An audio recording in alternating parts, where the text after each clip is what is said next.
suntem în săptămâna 2 din programul de hipertrofie și am început ca și săptămâna trecută cu high bar squats. De data asta am avut 4 serii, una de RPE 6, una de RPE 7 și 2 de RPE 8. RPE 8 a fost cu 120 kg și a fost bine, fix la limită. Săptămâna trecută făcusem un singur set cu 120 și s-a simțit foarte bine. Deja la al doilea set, cu aceeași greutate, e mai greu pentru că sistemul cardiorespirator nu prea face față cu seriile astea de 8 momentan, dar presupun că pe parcurs vor deveni nu neapărat mai ușoare, dar mai suportabile.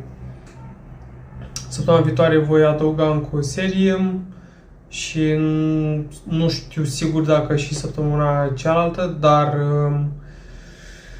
vom vedea. Planul va fi săptămâna viitoare să adaug 120 pentru primele 2 serii, iar la seria 3, în mod normal, ar trebui să mai scad un pic, pentru că nu pot respecta RPE 8 3 serii la rând. De menționat, aici, la aceste serii am încercat să mă concentrez pe stat pe călcâie. Deocamdată nu mă descurc foarte bine cu acest Q, dar pentru că încă nu reușesc să scăp de ideea de a-mi seta genunchii, care era Q-ul meu anterior și trebuie să mă dezobișnuiesc de acela deocamdată. Dar presupun că ușor o să vină mai ușor. Dacă nu, poate am să fac tempo squats la încălziri sau am să adaug chiar suplimentar undeva un tempo squat 3-0-3 sau 3-1-3, 3 secunde pe partea descendentă, o secundă pauză jos și 3 secunde în partea de sus, ca să mă ajute cu stabilirea și simțirea echilibrului pe talpă. Dar mai vedem. Am continuat cu presă deasupra capului, unde am ajuns la o greutate de 47,5 pentru RPE 8 și am avut 2 serii, s-a mișcat destul de bine. Îmi programasem greșit greutățile, pentru că îmi pusesem 50 kg pentru 2 serii de RPE 8, ceea ce era greșit, n-am fost atent eu. Făcusem cu o săptămână anterioară, într-adevăr, o serie cu 50, dar acea serie a reprezentat un RPE 9 și nu este ideal să lucrezi cu RPE 9 pentru serii multiple. Asta e toată ideea programului. În prima săptămână ai un RPE 9, o serie, să vezi în ce ape te scazi. După aia încep să lucrezi în următoarele săptămâni cu serii mai multe la un RPE mai scăzut, și anume 8 în acest caz. Nici 7 nu ar fi rău, dar deocamdată așa e programul. Mă gândesc că la un moment dat să-mi construiesc eu un program, dacă am timp, și o să lucrez mai mult în 7 decât în 8, cel puțin pentru seriile astea multiple. Cred că a fost, nu prima dată, dar a fost una din puținele dăți în care am putut să-mi setez coatele în față, mai în față decât de obicei, și presupun că e greutatea un pic mai scăzută și îmi permite să mă concentrez pe asta, așa că data viitoare voi încerca același lucru, sper. Da, mulțumit. Și am încheiat cu Romanian Deadlift, care m-a distrus. Am avut o serie cu 110, apoi cu 120, 125 și n-am rezistat, să verific, 115 maxim. După aia am scăzut la 110 și după aia la 100, pentru că nu aveam cum să fac atâtea serii cu greutatea maximă. A fost mult prea mult. Săptămâna trecută făcusem serii de 10 repetări și acum mi-am dat seama că trebuia să fac de 12. Da, m-au durut, mai ales că am adăugat și seria în plus la genuflexiuni. Va fi interesant cum va evolua când adaug încă o serie în plus la genuflexiuni și încă o serie la exercițiul ăsta. Da, nu eram prea fericit.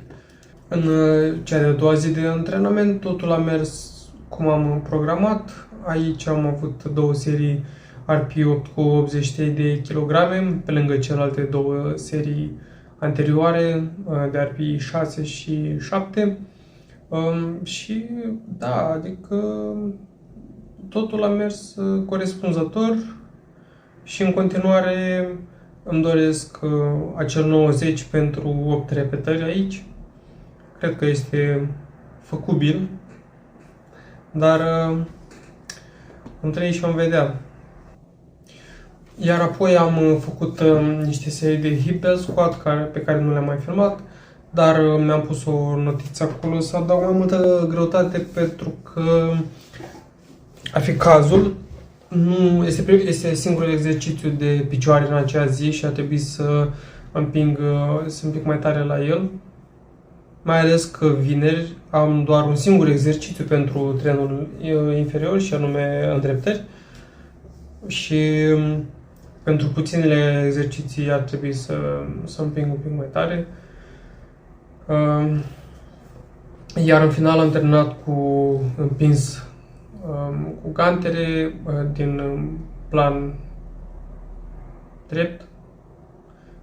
Îmi place foarte tare acum că pot să fac 12 repetări constant cu ganterele de 32,5 și mai mult decât atât, după ce sunt foarte obosit, pentru că am făcut și pe 8 serii de 8 și așa, pot să fac și back-off-urile cu 30 kg, tot așa 12 repetări, chiar sunt mulțumit. Și în ultima zi, adică vineri, am făcut îndreptări. Plănuiam să lucrez cu 137,5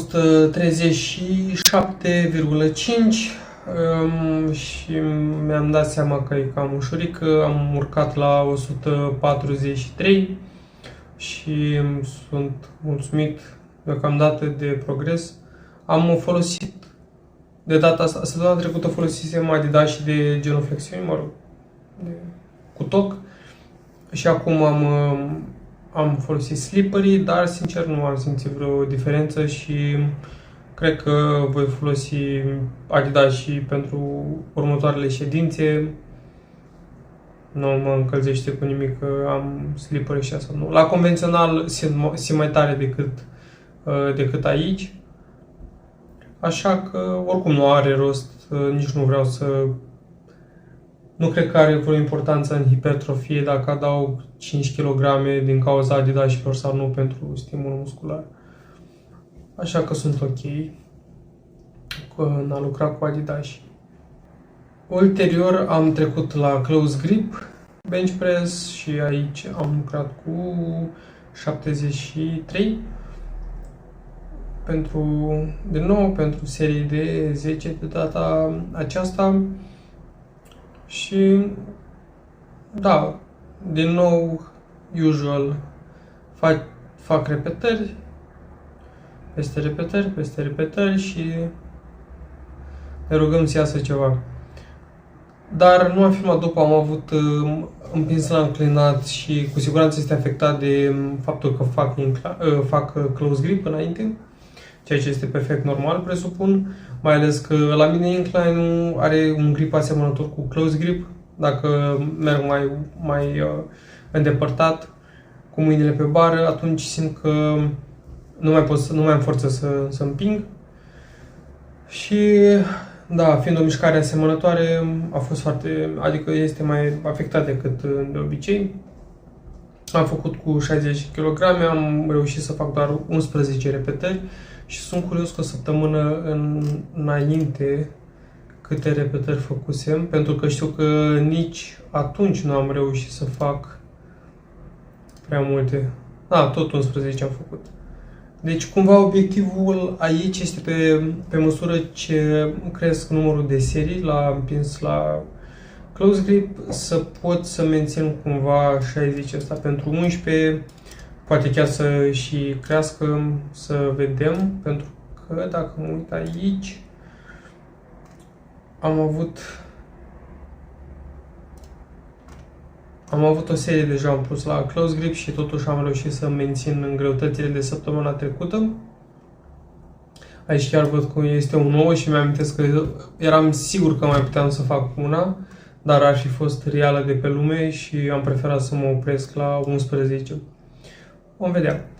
După am mai avut timp, în principiu mai am timp la unele ședințe, mai am timp liber să mă încadrez în 2 ore și mai fac o sesiune de cardio sau în această zi am făcut niște pull-downs, niște ridicări laterale la umeri și am terminat cu biceps parcă. În continuare mențin rutina de 2 sesiuni de biceps pe săptămână și pentru cardio am uitat cum se numește, fac la bicicleta eliptică, mi se pare o schimbare mai bună de pas. N-am mai făcut rowing de mult timp și făceam foarte mult. Poate o să mă apuc de ăla, dar mai vedem. În orice caz să vină volumul de săptămâna viitoare.